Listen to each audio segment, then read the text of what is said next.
Hello class. Welcome back बच्चों। तो प्यारे बच्चों, स्टार्ट कर रहे हैं नया लेक्चर। बेटा मैक्रो इकोनॉमिक्स की 3 यूनिट खत्म और बेटा आईडी में 2 चैप्टर खत्म हो चुके हैं। अब तीसरा शुरू कर रहे हैं। Indian economic reform since 1991। बाबू मेरी तरफ देखना। पहले बेटा मैं जनरल नॉलेज दूंगा आपको एलपीजी से रिलेटेड, फिर बेटा इकोनॉमिक एंगल देंगे जब आईडी से एनसीईआरटी से रीड करना शुरू करेंगे।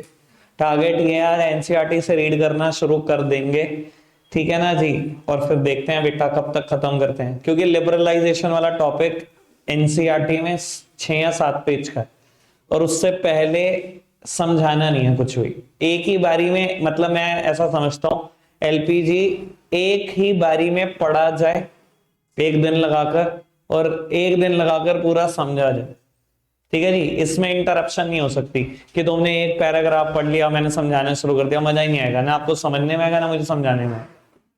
ठीक है जी। पहले बेटा जनरल नॉलेज की बात कर लेते हैं एलपीजी पर और फिर बेटा शिफ्ट करेंगे। अच्छा, ये समझ में आ रहा है, कुछ कुछ याद है ऐसा कि इंडियन, हम पिछला चैप्टर पढ़ के आए इंडियन इकोनॉमी 1950 टू 1990 की, पिछले 40 साल में क्या हो चुका। इनवर्ड लुकिंग ट्रेड स्ट्रेटजी पे इतना फोकस कर चुके हैं, हम भूल चुके हैं कि हम कुछ इंपोर्ट भी कर सकते थे।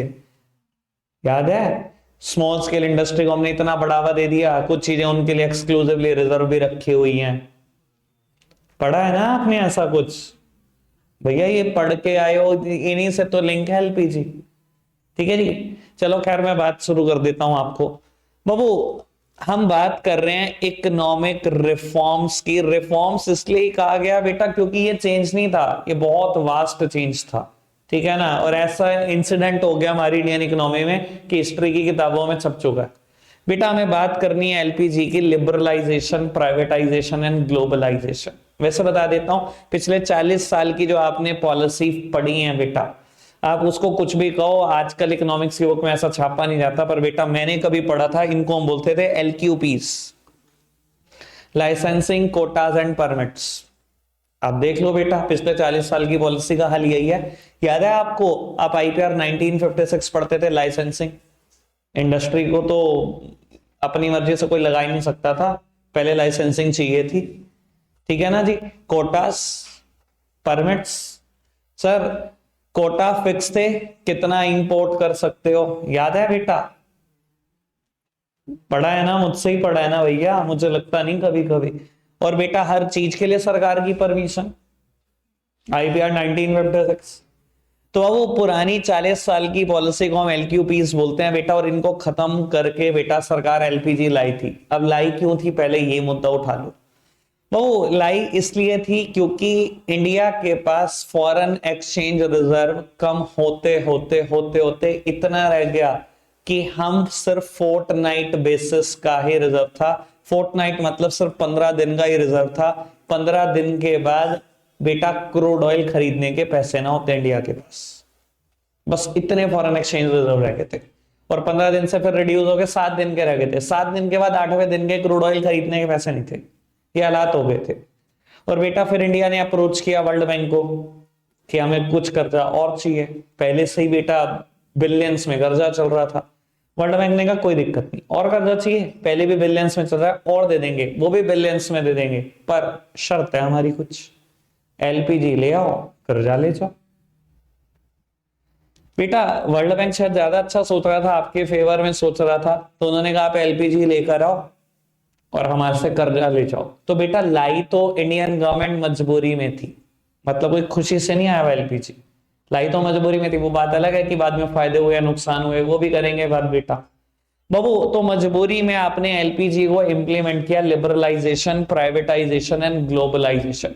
बेटा पहली चर्चा मेरे लिबरलाइजेशन पे आराम से सुनना। बेटा लिबरलाइजेशन का मतलब क्या है?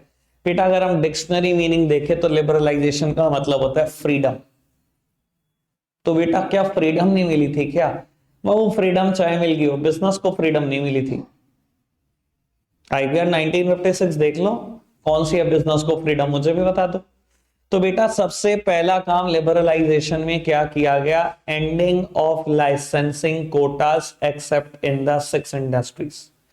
बेटा सारी लाइसेंसिंग जितनी थी खत्म कर दी गई, बस 6 इंडस्ट्री लाइसेंस के दायरे में आती हैं, आज भी आती हैं, बाकी सब खत्म। कोई बिजनेस सेटअप करना, कोई लाइसेंसिंग नहीं चाहिए, बस उस 6 में आपका नाम नहीं होना चाहिए। जितनी मर्जी प्रोडक्शन कैपेसिटी बढ़ानी हो बढ़ाओ, आपका पैसा है, कोई नहीं रोक सकता आपको, लेकिन बेटा उस 6 में आपका नाम नहीं होना चाहिए। देखो रटने हैं हमें 6 के नाम, लेकिन मैं अभी बता देता हूं बेटा, ये या तो बहुत हार्मफुल इंडस्ट्री है, बहुत सेंसिटिव इंडस्ट्री है, या बेटा ऐसी इंडस्ट्री है जिनको सरकार प्रमोट नहीं करना चाहती, जैसे कि लिकर हो गया, सिगरेट हो गया, सरकार प्रमोट नहीं करना चाहती, ठीक है ना जी। कुछ हार्मफुल इंडस्ट्री है बेटा जो नेशनल सिक्योरिटी, नेशनल थ्रेट हो सकती हैं, आर्म्स की बात कर लो, हथियारों की बात कर लो बेटा, ड्रग्स एंड फार्मा बेटा सेंसिटिव चीज में आ गया, डेंजरस केमिकल्स और एक्सप्लोजिव की बात कर लो बेटा। ये कुछ 6 इंडस्ट्री हैं जो आज भी लाइसेंसिंग के दायरे में, इन 6 में से कोई भी काम करना है बेटा लाइसेंसिंग ले लो, इसके अलावा कुछ भी करते रहो, सरकार को बताना नहीं, पूछना नहीं, जितना मर्जी कर लो। मिल गई पहली फ्रीडम, ठीक है जी बाबू।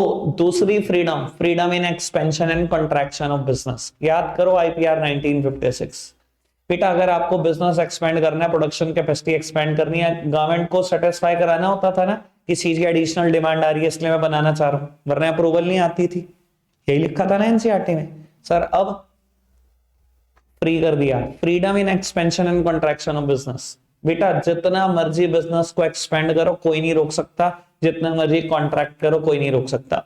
मतलब हालात ये थे उन 40 सालों में, एक आदमी ने कह दिया ना मेरी 2 फैक्ट्री में से एक लॉस में है, मैं बंद करना चाहता हूं, सरकार कहती थी बंद कैसे कर सकता है, मुझसे परमिशन ली तूने, पहले परमिशन ले, और परमिशन या एप्लीकेशन लगा दो, 2 साल तक अप्रूव नहीं होगी, लॉस मेकिंग एंटरप्राइज को चलाना पड़ जाएगा, सैलरी देनी पड़ जाएगी 2 साल तक। इतनी गंदे लेवल पे बिजनेस दबा हुआ था, समझ में आ रहा है? सच में ये फ्रीडम थी, समझ में आ रही है बेटा बात? लाइसेंसिंग खत्म हो गई, freedom in expansion and contraction of business. तीसरा, freedom in fixation of price of goods and services. बेटा 90s तक, यानी कि 39 साल तक सरकार किसी की भी वर्किंग में इंटरवेंशन करती थी, किसी भी बिजनेस की वर्किंग में इंटरवेंशन करके कहती थी ये चीज कितने रुपए बेचते हो, उसने कहा जी 500 पर पीस, ना इसकी कीमत 300 नहीं चाहिए, कल से 300 बिकेगी। इस लेवल की हरकतें सरकार की, हर बिजनेस में इंटरवेंशन। बेटा सरकार ने ये बंद कर दिया 91 में, सरकार ने फ्रीडम दे दी कि आपका गुड्स है, आपकी सर्विस है, अपनी मर्जी का दाम तय करो, सरकार इंटरवेंशन नहीं करेगी, किसी के बिजनेस में नहीं करेगी, ठीक है जी बेटा। चौथी बात, freedom in movement of goods and services. बेटा 39 सालों में आप गुड्स को ढंग से मूव नहीं करा सकते थे, गुड्स को मूव कराने लगो तो पहले बेटा एक टैक्स दिया करते थे आप, शायद आपने कभी अकाउंट्स में पढ़ा, ऑक्ट्रॉय, इसको चुंगी बोलते हैं बेटा। ऑक्ट्रॉय नाम का टैक्स भी देते थे और इतना आसान भी नहीं होता था मूव कराना, सरकार की परमिशंस की जरूरत पड़ती थी आपको, मतलब गुड्स भी मूव नहीं करा सकते बिना परमिशन के, नहीं करा सकते, टैक्स भी देना है और गुड्स की मूवमेंट भी आसानी थी बेटा। अब वो सरकार कहती है मुझे मेरा टैक्स दे दो, गुड्स को इंडिया छोड़ो, चाहे वर्ल्ड में मूव करा दो, मुझे कोई मतलब, जहां मर्जी ले जाओ, इंडिया के बाहर भी ले जाओ, मुझे मेरे टैक्स से मतलब। Freedom in movement of goods and services. तो बेटा मैंने अभी तक 4 बातें कर ली, ठीक है ना, मेरा ख्याल क्लियर हुई होंगी। Ending of licensing quota except in 6 industry, freedom in expansion and contraction of business, freedom in movement of goods and services, freedom in fixation of price of goods and services, ठीक है। Last one, reduction in the tax rate. बाबू over the period of time सरकार ने taxes reduce किए हैं, कोई दिमाग में मुगालता मत डालना कि टैक्सेस बढ़े हैं, टैक्सेस रिड्यूस हुए हैं। एक बार ना मैं बैठा हुआ ऐसे ही 1987 का स्लैब देख रहा था, ठीक है। 1987 का स्लैब रेट पता है कैसे था? 1000 रुपए की इनकम तक कोई टैक्स नहीं, ठीक है। 1000 से 2000 रुपए की इनकम है तो 10% टैक्स है, 2000 से 3000 की इनकम है तो 20% टैक्स है, 3000 से 5000 की इनकम है तो 40% टैक्स है, 5000 क्रॉस कर दो तो 50% टैक्स है। यानी कि एक आदमी गलती से अपनी इनकम 10,000 दिखा दे तो 5000 तो खाई जाएगी सरकार। देखो बड़ी सिंपल सी बात है बेटा, अगर टैक्स रेट ऐसे होंगे बेटा, जितना कॉम्प्लेक्स करोगे ना टैक्स को उतना वो इवेसिव होता है, उतनी चोरी ज्यादा होती है, और जितना सिंपल होता जाता है उतना लोग खुशी से पे करते रहते हैं। तो जब अगर आप टैक्स रेट ऐसे रखोगे 50-50% का स्लैब रेट होगा, सर कोई बताएगा अपनी दुनिया में इनकम 5,000 से ऊपर? कोई भी नहीं बताएगा, सब रह जाएंगे इन दोनों दायरों में। तुम लगाओ टैक्स रेट उल्टे सीधे, कोई भी नहीं देगा आपको। तो बेटा over the period of time सरकार ने एक और बिजनेस को छोड़ देनी शुरू करी, टैक्सेस उठाकर बेटा काफी कम कर लिए। यानी कि इस टाइम पर हमारे पास मैक्सिमम स्लैब रेट इज 30%, 30% ज्यादा कभी कोई कहां कोई टैक्स ही नहीं है। क्लियर है बेटा बात? समझ में आया लिबरलाइजेशन क्या था बेटा? प्राइवेटाइजेशन। अब ये क्या था प्राइवेटाइजेशन? ये सबसे बड़ा मुद्दा है बेटा, इसे ढंग से सुनना।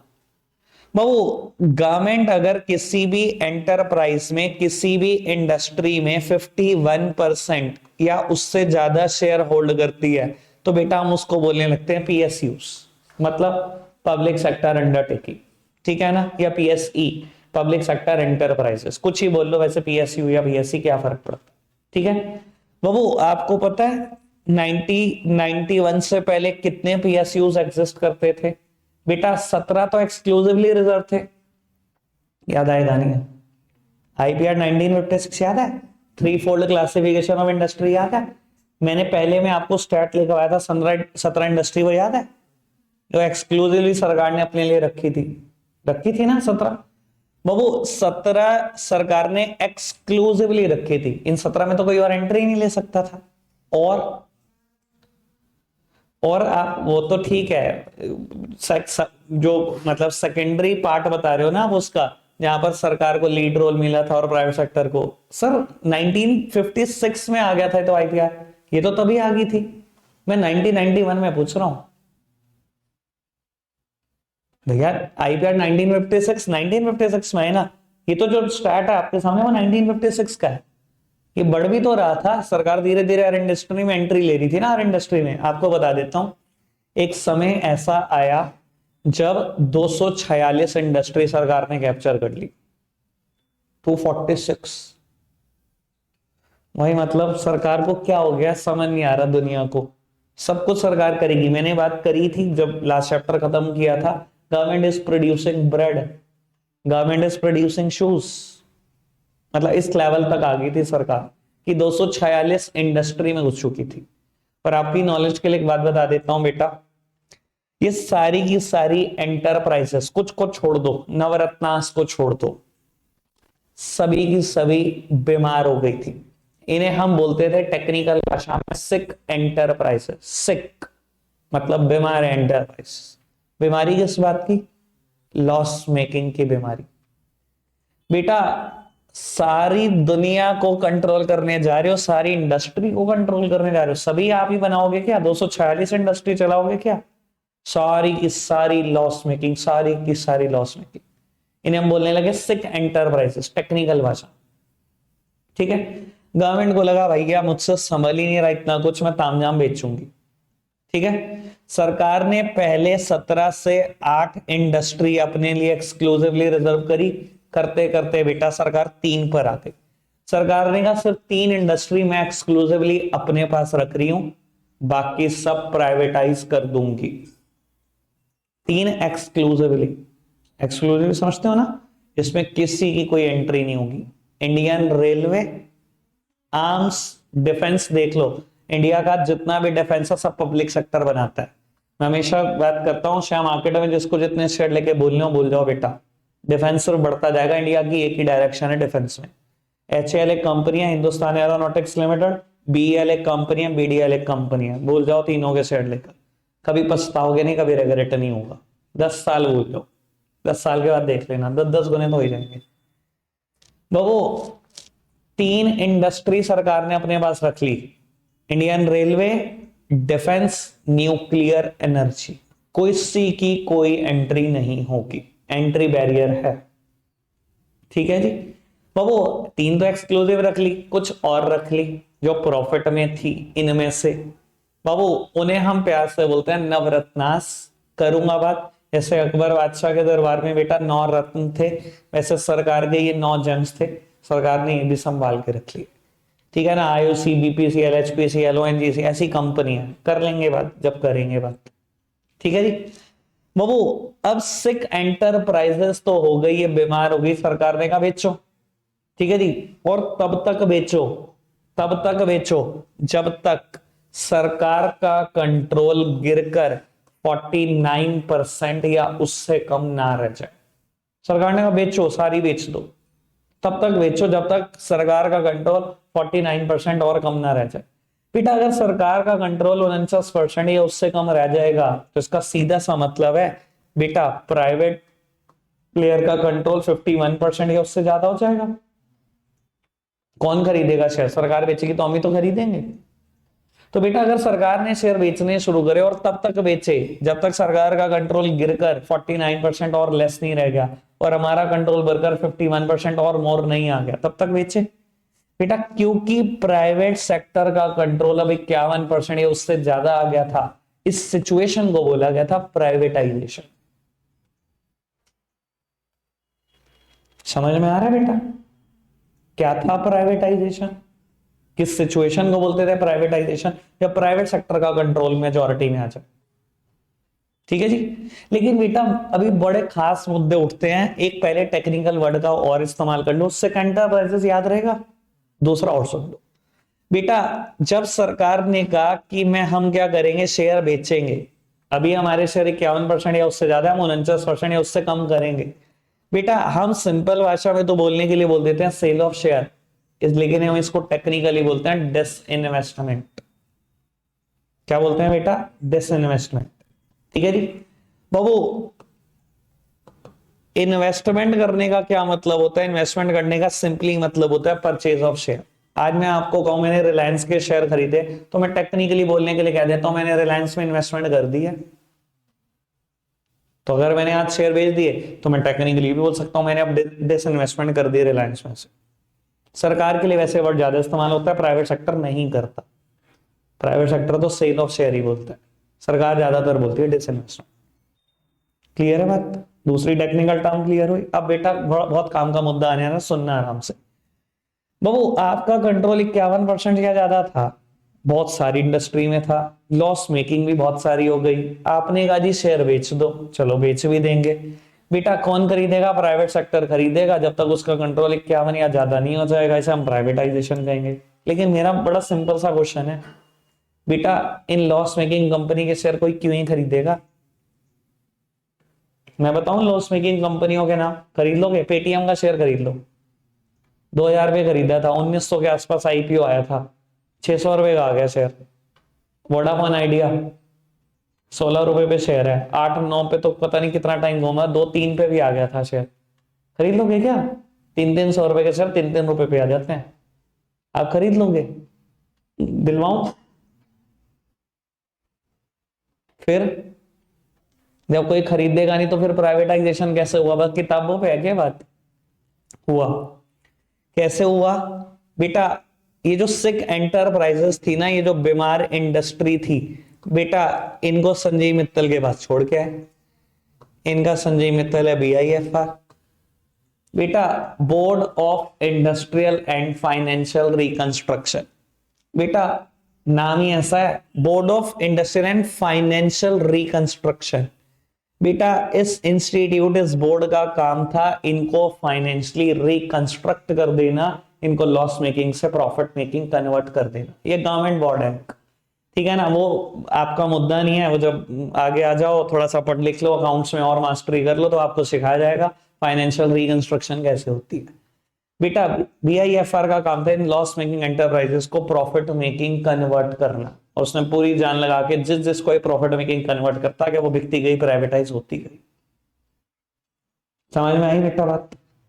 लेकिन बेटा कुछ एंटरप्राइजेस सीरियसली सिक थी, बहुत ज्यादा बीमार थी, और जो बहुत ज्यादा बीमार थी तो BIFR ने बोल दिया कि ये तो हो ही नहीं सकती कन्वर्ट प्रॉफिट मेकिंग, इनकी रीस्ट्रक्चरिंग, इनकी रिवाइविंग पॉसिबल ही नहीं है, आप क्या करो इनको बंद कर दो।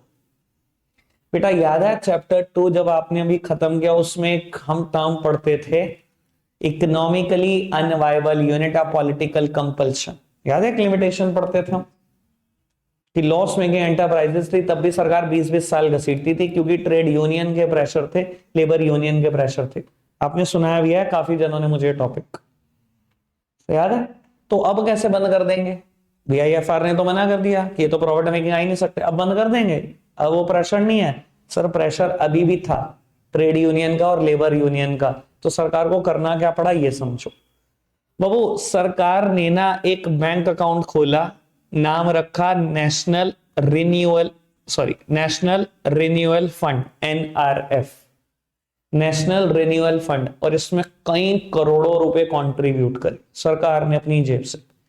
और जो जो एंटरप्राइजेस सरकार ने बंद करनी शुरू करी, उन सबके एम्प्लॉइज को इस अकाउंट से 3-3 महीने की एडवांस सैलरी दी। सबको एडवांस सैलरी 3-3 महीने की, कि हम ये इंडस्ट्री को चला नहीं सकते, इस कंपनी को हम बंद कर रहे हैं, कहीं और जॉब ढूंढ लो। मैसिव लेवल पे अनएम्प्लॉयमेंट फिर क्रिएट हुई, पर बंद करना पड़ा। लॉस मेकिंग थी, सरकार कितने साल तक चला लेती। ऐसे हुआ प्राइवेटाइजेशन, कोई इतना आसान नहीं है। क्लियर हुआ मुद्दा, प्राइवेटाइजेशन क्या है। ठीक है, 3 टेक्निकल टर्म है, डिसइन्वेस्टमेंट, सिक एंटरप्राइजेस, नेशनल रिन्यूअल फंड। ठीक है, बढ़ाएं बात को आगे बेटा। एक आखिरी मुद्दा एलपीजी में ग्लोबलाइजेशन। ठीक है जी बाबू, एक रटी रटाई सी डेफिनेशन है जो पता नहीं कब से पढ़ते आ रहे हैं हम, integrating the economy of our country with the world economy. और समझ कुछ आए ना है, ठीक है, बस हाँ इंटीग्रेट कर दो जी, कुछ नहीं पता हमें बाबू। ग्लोबलाइजेशन का बड़ा सिंपल सा मतलब है बेटा, जब तक हम इनवर्ड लुकिंग ट्रेड स्ट्रेटजी को फॉलो करते रहे ना, वो 40 साल इनवर्ड लुकिंग ट्रेड स्ट्रेटजी, सिर्फ अपने देश के अंदर झाको, इंपोर्ट सब्स्टिट्यूशन, तो सर हम ना सिर्फ अपने देश को एक इकोनॉमी समझते रहे। तो बेटा कहा गया ना ग्लोबलाइजेशन, तो इसका बड़ा सिंपल सा मतलब है, आपके लिए इंडिया कोई इकोनॉमी अब नहीं है। The world is the economy now, India is not और इकोनॉमी। आपके लिए इंडिया नहीं इकोनॉमी है, अब आपके लिए दुनिया की इकोनॉमी है। बेटा इसका बड़ा सिंपल सा मतलब होता है, अपने देश के सभी बैरियर्स तोड़ दो। ये जो आपने बैरोगेटिंग सी कर दी है ना एक, कि नहीं बस देश के बाहर जाना ही नहीं, हमने तो भाई इंपोर्ट करना ही नहीं बाहर से, सर तोड़ दो सब बैरियर्स। अब इंडिया कोई चीज ही नहीं है, अब तो दुनिया एक चीज है मेरे लिए। तो बाबू जितना मर्जी आप एक्सपोर्ट करो, जितना मर्जी इंपोर्ट करो, there would not be any restrictions. Globalisation का मतलब है दुनिया को देखो बस, ठीक है ना। और दुनिया की सभी कंपनीज का हमने वेलकम कर दिया कि आ जाओ इंडिया, आ जाओ और इंडिया में आकर गुड्स बना लो, इंडिया में बेच लो। हमने बेटा वो जो पॉलिसी थी ना डोमेस्टिक इंडस्ट्रीज को बचाने की, वो कोटास, वो टैरिफ सब खत्म, कि हमने अपनी डोमेस्टिक इंडस्ट्री को नहीं बचाना। हम क्यों माने कि हमारी डोमेस्टिक इंडस्ट्री है, अब तो हमारे लिए तो पूरी दुनिया खुल गई है, वो भी तो हमारा ही है। ग्लोबलाइजेशन का मतलब ही यही है। क्लियर है बेटा बात। अब इंडिया इंडिया कुछ नहीं, अब पूरा पूरी के पूरा वर्ल्ड एक है। समझ में आती है बेटा, जो सस्ता बना है वो सस्ता बेच ले, कोई कोटास नहीं, कोई टैरिफ्स नहीं। क्लियर है बेटा बात, समझ में आ रहा है। अच्छा एक बात बताता हूं बेटा, ग्लोबलाइजेशन का ना इम्पैक्ट बड़े खतरनाक है, इट मे बी पॉजिटिव और इट मे बी नेगेटिव। जब आप ऐसे ग्लोबलाइजेशन कर देते हो, जब सारी कंट्रीज का वेलकम कर देते हो, तो कहीं ना कहीं बेटा दूसरे देशों के ऊपर हमारी इंटरडिपेंडेंस बढ़ जाती है कई बार। इस टाइम जो चाइना के साथ हो रहा है बेटा, वो यही तो है। हम कितने डिपेंडेंट है चाइना के ऊपर, आइडिया आपको। वो बॉयकॉट बॉयकॉट बॉयकॉट चाइना करते रहो, बस बस कागज का टुकड़ा पकड़ते रहो, खरीद के आधे से ज्यादा सब चाइनीज सामान ही आते हैं। मैं कहने की बातें होती हैं बस, बॉयकॉट कर कोई नहीं सकता। ये बॉयकॉट की बात बता दूं, कोविड की इन्वॉल्वमेंट हुई, पहला लॉकडाउन था, तो सबसे पहले इंपोर्ट एक्सपोर्ट बंद करे गए चाइना के साथ। क्यों? क्योंकि वो एक्सपेक्टेड था कि वहां से आ रहा है सब कुछ, वही कर रहा है। ठीक है, सबसे पहला कंट्री को उसको ही रोका गया। ठीक है भाई साहब, जो 3 प्लाई मास्क था ना, 500 रुपए का हो गया मार्केट में, होलसेल मंडी में। ठीक है, जैसे ही सिर्फ 10-15 दिन में इंडिया को पता लग गया कि चाइना के बिना चलेगा नहीं कुछ भी, इन्होंने फटाफट से खोल दिया दोबारा, सारे के सारे बैरियर हटा दिए कि चलो ठीक है इंपोर्ट एक्सपोर्ट अलाउड करो। जैसे ही चाइना से माल आया, 3 प्लाई मास्क आए, दोबारा कीमत 80 पैसा होगी। कहने की बातें हैं बस, हवा में है बस बातें, कोई नहीं कर सकता बॉयकॉट। तो बेटा जब मैसिव लेवल पे ग्लोबलाइजेशन हो जाता है, जब ग्लोबलाइजेशन को 20-30 साल हो जाते हैं सर, आप देख लो कहीं ना कहीं हर देश की हिस्ट्री है, एक कंट्री के ऊपर ना हद से ज्यादा इंटरडिपेंडेंट हो जाते हैं। ठीक है, नेगेटिव भी है, हर चीज के पॉजिटिव इंपैक्ट तो नहीं है, पर बेटा ग्लोबलाइजेशन का ही एक बड़ा पॉजिटिव इंपैक्ट है कि कंज्यूमर के लिए मार्केट टेरिटरी कितनी बढ़ जाती है। यार हम एक कंज्यूमर है, हमारे लिए मार्केट टेरिटरी अब सिर्फ इंडिया नहीं है, हम इतने सारे फॉरेन ब्रांड यूज करते हैं सर। ठीक है ना, वो है ना बेटा, दोस्तों को छाती चौड़ी करके कहना ये इंपोर्टेड परफ्यूम है, बेटा वो इसलिए कह सकते हो क्योंकि ग्लोबलाइजेशन है, वरना इंडियन ही परफ्यूम थे ऑप्शन आपके पास, कह रहा ना ये इंपोर्टेड शर्ट है, सर वो ग्लोबलाइजेशन के दम पे ही कह पा रहे हो आप। ठीक है ना, और ये सैमसंग का फोन और ये एप्पल का फोन, ग्लोबलाइजेशन है तभी है, वरना वो लावा, वो माइक्रोमैक्स, वो जियो, बस यही ऑप्शन है आपके पास घूम फिर के। समझ में आती है बेटा बात? चलो खैर, तो पॉजिटिव इम्पैक्ट भी है और नेगेटिव भी है, वो टारगेट बिल्कुल स्ट्रीमलाइंड है। ठीक है ना, अभी हम क्या कर रहे हैं, एनसीईआरटी से रीड करना शुरू कर रहे हैं। बेटा एक बात और, ये समझाऊंगा मैं आज कुछ नहीं, क्योंकि मैंने आपको कहा है वो आपको मजा ही नहीं आएगा अगर मैं समझाना शुरू कर दूंगा बीच बीच में रोक के। सर एक तरफा पढ़ते चले जाना, 5 या 6 पेज पढ़ने हैं, कोशिश करो आज ही निपटा दो, मंडे को आएंगे सारे समझा दूंगा सारे के सारे। ठीक है जी, 1 मिनट दो, मैं स्क्रीन पर ले आऊं जरा इसको। अरे सुनो यार, इस चैप्टर की ना एक खासियत बता देता हूं आपको। इस चैप्टर की एक खासियत है बेटा, सुन लो बाबू। 4 यूनिट में डिवाइडेड है पूरी आईडी। आपको बता देता हूं सर, कोई भी मार्क्स की बात करता रहे, मार्क्स डिस्ट्रीब्यूशन की बात करता रहे, इस चैप्टर को कोई दिखाता है 6 मार्क का आएगा, कोई 8 मार्क का कहेगा, पर मैं आपको दिखा देता हूं ऑन एन एवरेज उठाकर देख लेना पेपर 10 नंबर का ही आ जाता है, क्योंकि इसका क्वेश्चन चॉइस में भी दिखाई देगा आपको। एक चैप्टर अगर मतलब पूरी आईडी 40 नंबर की वर्थ रखती हो और एक चैप्टर 10 का आ सकता है, इंपॉर्टेंस समझ सकते हो, और इतना हल्का चैप्टर है ना, मजा आ जाएगा आपको। एक ये, एक सेम इंडिया पाक चाइना जो हम अगला करेंगे, वो भी एवरेजली क्योंकि चॉइस में आके वो भी 10 पहुंच जाता है। दो चैप्टर की कीमत बड़ी ठीक ठाक है। ठीक है जी, चलो श्री गणेशाय नमः, शुरुआत की जाए। बाबू 17 पे बहुत खतरा है, ध्यान रखियो। चलो पढ़ना, इंट्रोडक्शन। चलो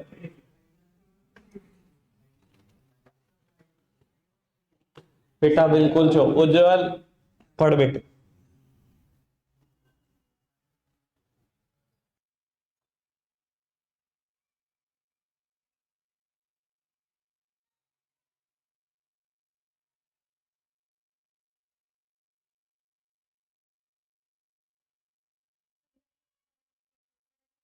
अबे बहन ले ले,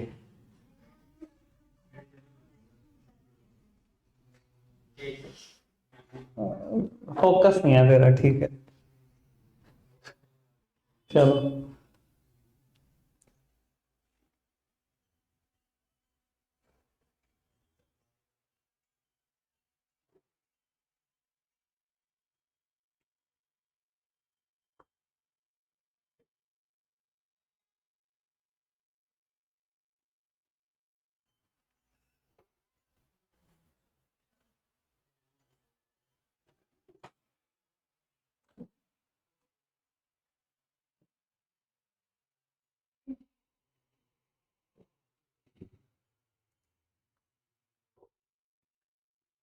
डन, चलो बैकग्राउंड पढ़ो अपना, तुम्हारे देश का पढ़ो।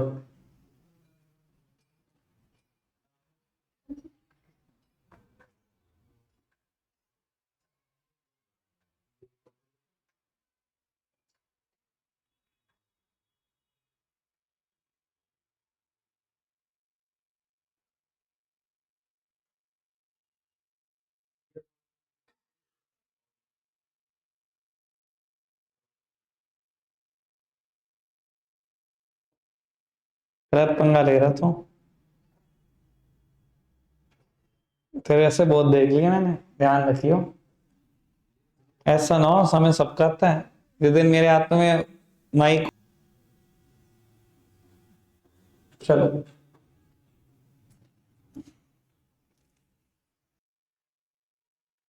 किसका?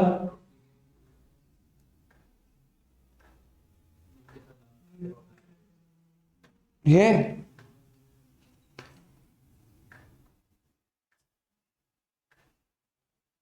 मतलब ये वही होगा, ऐसी स्पेंडिंग जिनके ऊपर कोई रिटर्न नियर फ्यूचर में नहीं आने वाला। ये बात यहां पर भी चल रही है अगर आप देखते हो, ऐसी स्पेंडिंग जिनके ऊपर कोई भी रिटर्न या कोई भी प्रॉफिट नियर फ्यूचर में नहीं आने वाला। ये बात यहां पर भी आई थी अगर आपने पढ़ा है तो ढंग से।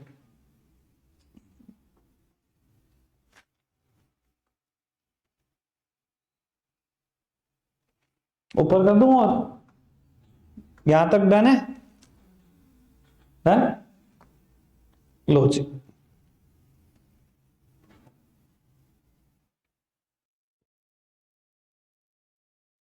बहुत ज्यादा काम का पैराग्राफ है, बहुत ज्यादा काम का, और ये लिखोगे तुम।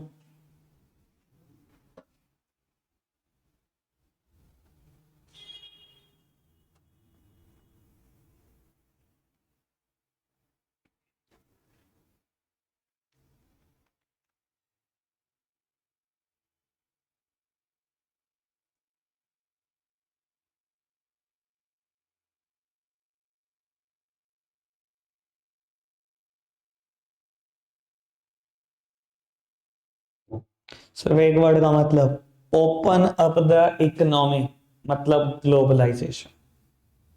अपनी इकोनॉमी को ओपन कर दो सबके लिए, जो पहले नहीं था इंडिया में।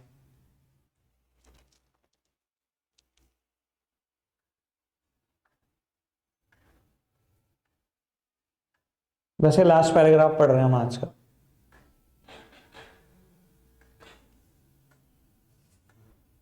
यहां तक डन है सब? ठीक।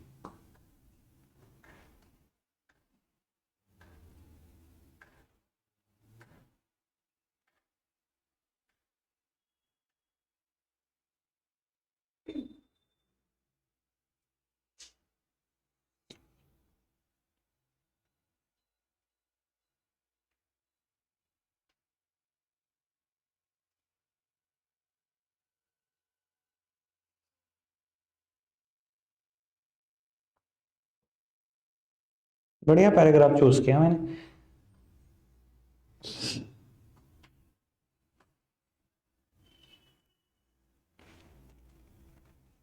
चैप्टर के आगे तक यही पैराग्राफ है।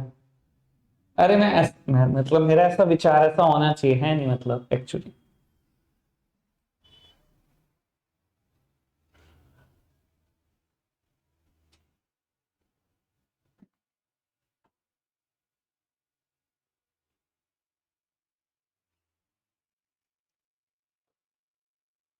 यहाँ तक डन है।